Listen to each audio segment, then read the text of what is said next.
Yo, this shit don't make no sense. Since when does Richie Rich hangs out with the goons?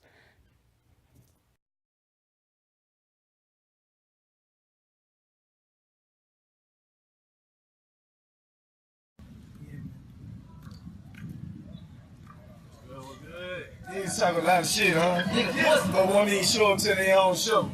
Yeah, damn, you don't want your back end, nigga? You don't want your back end, nigga?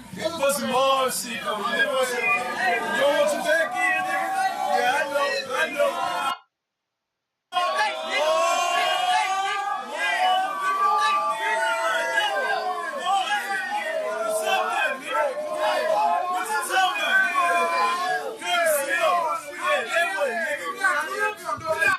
I got a question to answer, bro. 169, nigga.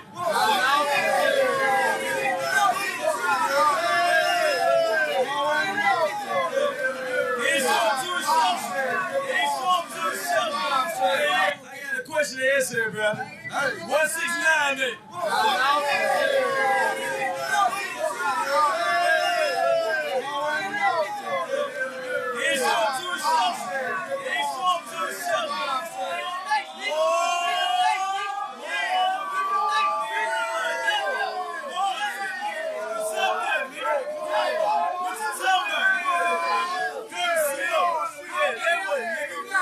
Niggas talk a lot of shit, huh? But won't even show up to their own show. Yeah, damn, you don't want your back end, nigga? You don't want your back end, nigga? Put some hard shit on you. You don't want your back end, nigga? Yeah, I know. BBN Jack Frost. What's up, party people? Hey, before we continue, hit that like button, subscribe, and join the notification gang. Hashtag Bronx Bombers. Let's get it. Okay. So, yeah. So, a lot of people are going to say, any kind of weird shit that goes on with 6ix9ine, he probably asked for it. I mean, he literally asked for it. So, there's just a point when people are just beefing with him, starting with him, whatever the case is. You could say, he wanted that smoke. He been begging for it. But then, it's like, imagine if Donald Trump's kids, right, decided, you know what, we want to hang on the block with the people that deal meth and get high all day, sell drugs, hang out in the trailer parks. That would be basically tantamount to what Jay Prince's kids are doing. Now then, you look at them and they say, well, they have this position because, of the situation that their father's in. And instead of them elevating themselves and staying above the BS, they decide to go into the BS. You would just look at Donald Trump's kids differently. I mean, not that anybody really cares for them now, but you would look at them differently. Jay Prince, to me, seems like a man of very few words. He says what he means. He's about respect.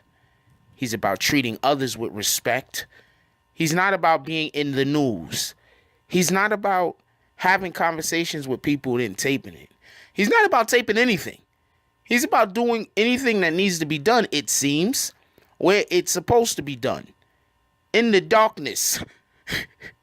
That's what he's about. He's not about setting people up to be on camera while he kicks you out of a freaking party. Just so everybody can see, yeah, you know what? I just kicked this dude out of the party. He's not about that. So, when you look at the situation between his kids and Tekashi 6ix9ine, you have to think, this just isn't something that Jay Prince would have did. This is not something that he would have done. This is not a characteristic in which the legendary Jay Prince has. It just isn't. This isn't a Rap-A-Lot record thing. Now, let's just go backwards for one moment, right? Remember when Tekashi 6ix9ine got ran up on at those dudes at the airport, and they were trying to say that they had something to do with Rap-A-Lot Records? I believe Jay Prince or somebody came out, one of his peoples, and said they don't even know them dudes.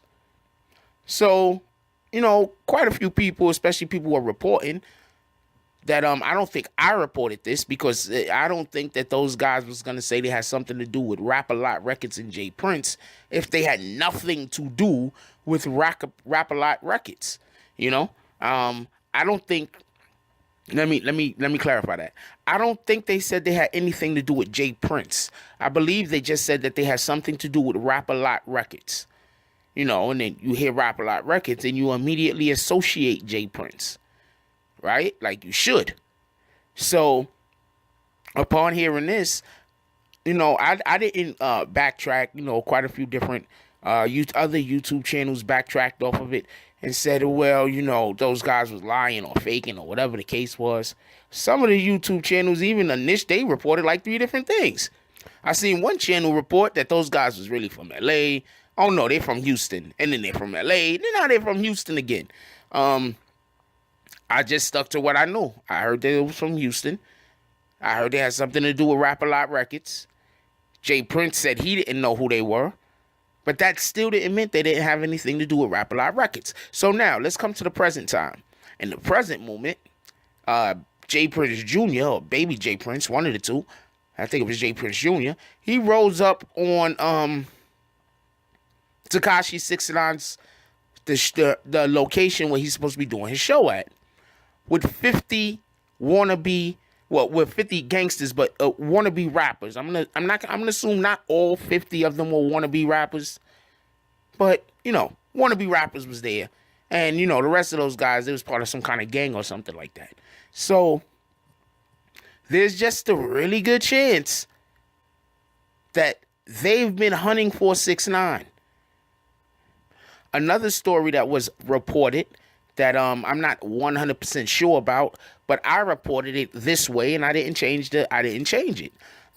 They said, this is what I had heard, that these people had been riding around the airport all weekend, since the weekend, looking for Tekashi 6ix9ine.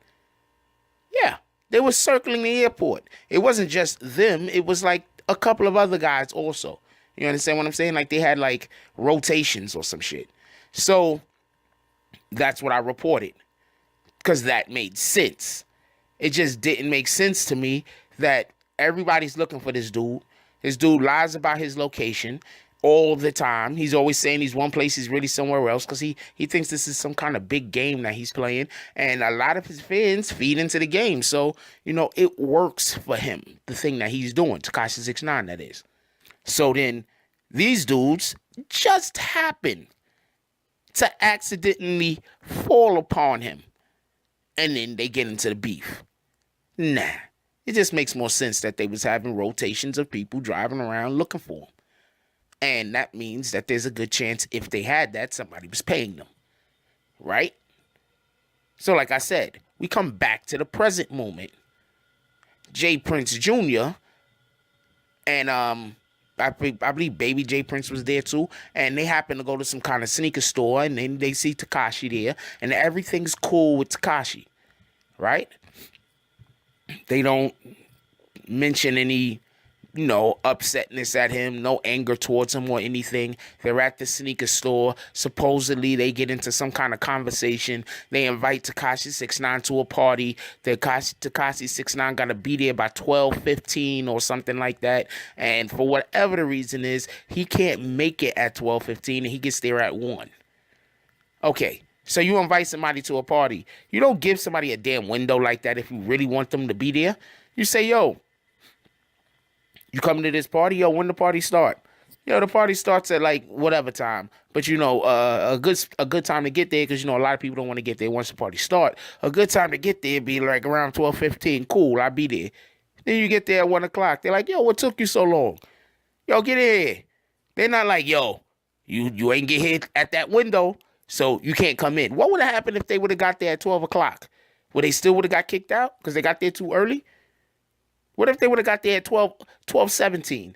Oh, man, you're too late. You're supposed to be at 12:15 on the dot. See how stupid that sounds?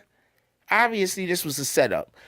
In my opinion, it's probably better that Tekashi 6ix9ine didn't get inside. There's no telling what would have went on if the dude would have actually got inside. You understand? If somebody's on so much BS that they invite you to a party, you're a little late, so they tell you, so they say that you cannot come in, right? If supposedly somebody from the record label that those guys they own, they're involved in, also set themselves upon you in the freaking a couple of weeks earlier in freaking a airport. I mean, you got to take these things into consideration. Look, Jay Prince wouldn't roll like this. At least I wouldn't think he would. From the things I've heard about him, I don't know the man. I don't know his sons. As far as I know, this could be for something other than clout chasing. Other than, to me, this whole thing plays out like 100% clout chasing. 100%. I don't know what none of this is about. These guys are rich. You understand? These guys never had to eat freaking school lunch, unless they wanted to. These guys never had to, hang out on the corner unless they didn't even have corner. I'm pretty sure the neighborhood these dudes grew up in didn't even have corners. You understand what I'm saying? You ever been to, see, for everybody that don't know, when you go to certain communities, there's really not corners. You understand what I'm saying? To get to a corner that you could actually hang out on and not have the police immediately stop you and send you on your way, you probably got to drive like a couple miles to get out of whatever freaking location you're in. Because when you live amongst mansions, there's really no corners. Like the saying go, man. All gangsters want to be rappers, and all rappers want to be gangsters. All poor niggas want to be rich niggas. And all rich niggas want to live the life of a struggling person, but without the struggle. They want to be the tough guy on the block on the corner. They want to be the drug user, enjoying life. Because for some strange reason, there's a belief that being in gangs is enjoying life. There's a lot of people who are gang members that wouldn't be gang members if they had opportunities that Jay Prince's sons have. That's facts. These guys are rich. They're well off. They come from good stock. They don't need to be hanging out in some freaking street in the middle of the night, stopping Tekashi 6ix9ine from picking up the back end of his freaking money for doing the show. That was very unnecessary and petty. But like I've been saying, when you're constantly calling for all the smoke, you have to understand that shit coming. As much as I think that these dudes is just on some BS, Tekashi 6ix9ine created his situation. And there's a good chance that Texas is not going to be a place where he's going to be making a lot of money. Houston in particular. Houston is not going to be a place where he's going to be making a lot of money. It just isn't. And sooner or later, you're going to have people from other towns, and I'm mark my words, sooner or later, you're going to have gangs, even gangs that don't like or care for each other, getting together whenever Tekashi 6ix9ine comes to their town and stopping his money. Because you can't move the way that he's been moving. You just can't. It's very disrespectful. And even though these dudes, in my opinion, all this shit is unnecessary, Tekashi called it on himself. Let's just hope that man, could turn this shit around, go talk to a couple people. Nobody gets hurt. Because that's really some BS. Stopping somebody making, because Tekashi really didn't do anything to these guys. Let's just keep it a buck real quick. The only people that Tekashi 6ix9ine realistically did something to that should be pissed off at him is the people from LA. The people from Minnesota, or I'm not 100% sure what that beef is about. That sounds a little, it could go either way type of situation. It sounds like they invited him to do a walkthrough. Then they wanted him to do a show, but they only paid for a walkthrough. So he might not be wrong if that's the case in that situation. But as far as LA go, what he was doing over there in LA, those are just shenanigans. You understand what I'm saying? But that's the only place that should really be pissed off at him. Everybody else that started getting pissed off at him, why the hell would you get into somebody else's beef? That shit's retarded. Anyway, leave the comments down below. I want to know what you guys think about this. Like, comment, subscribe, join the notification gang, hashtag Bronx Bombers. Let's get it. Yo, look, Tekashi 6ix9ine. I don't know the dude. Never met him. Not trying to throw shots at other channels, but I mean, he just doesn't seem like an individual that I would be interested in hanging out with. Just keeping it a buck with you. He might be the coolest dude on the planet, but I don't know. What he's selling, I'm not buying. I love y'all. Take care of each other. And that's all I got on this one. I'm out. If you like this video, please hit the like and subscribe button. If you would like to help dictate the direction that this channel takes, please leave a comment. All comments are appreciated, whether positive or negative. Thank you very much and enjoy your day. And remember, positive thoughts cause for positive things to happen. Let's get it.